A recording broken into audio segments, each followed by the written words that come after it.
In this video, we'll mention an alternative to maximum likelihood training of conditional random fields, known as pseudo-likelihood.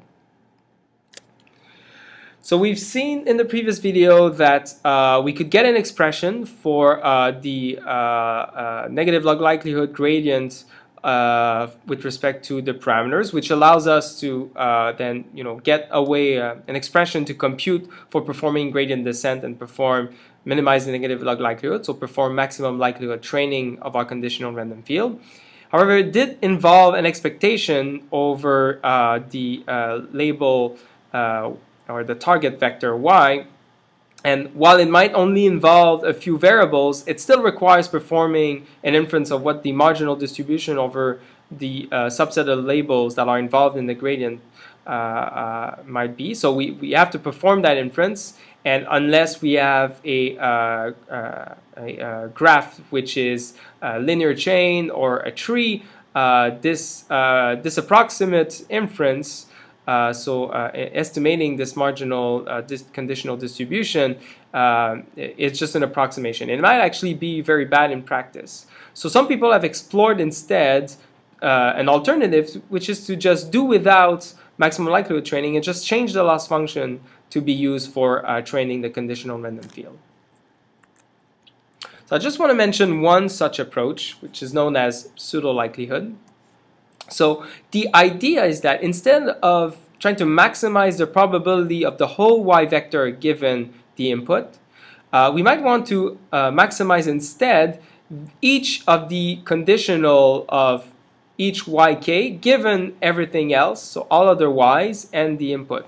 So specifically, we'll minimize the negative sum of the log of the probability of the true label at position k given all other labels at position 1 up to k minus 1, then k plus 1 up to capital K.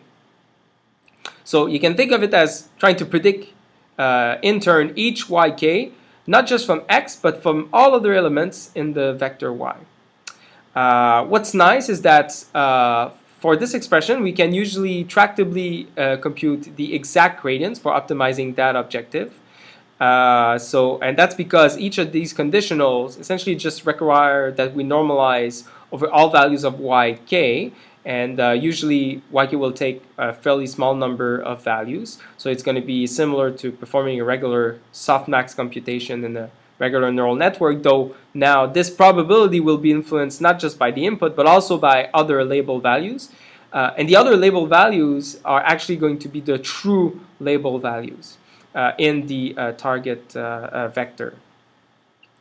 And another thing that's nice is that each of these conditionals for the conditional random field is typically only really going to depend on a few of the other target variables. And that's because of the local Markov property of a conditional random field. If we look at its Markov network, then we know that the probability of yk given everything else reduces to the probability of yk given only its neighbors. So it's actually going to be a much simpler expression than just this, depending on the graph structure on the Markov network. That being said, to make prediction, we would still normally need to compute the marginal distribution, which might still be intractable. So it makes training more tractable, but at test time, when we make a prediction, if we want to use prediction based on the marginals, we still have to do some approximate inference. So that doesn't entirely solve our problem. So notice that the reason we have to do this, and that this isn't a problem here, is that here we are conditioning on the true labels. So we don't have to infer what the other labels might be. We actually know them at training time. So we're exploiting that at training time, but at test time we can't. And I should say that in practice we often find that pseudo-likelihood works less well. So it gives models that are not as good as models that are trained by maximum likelihood. And there's some theory for backing up why we should observe this. So I would not necessarily suggest someone uses pseudo-likelihood, except perhaps on a very, very complicated model.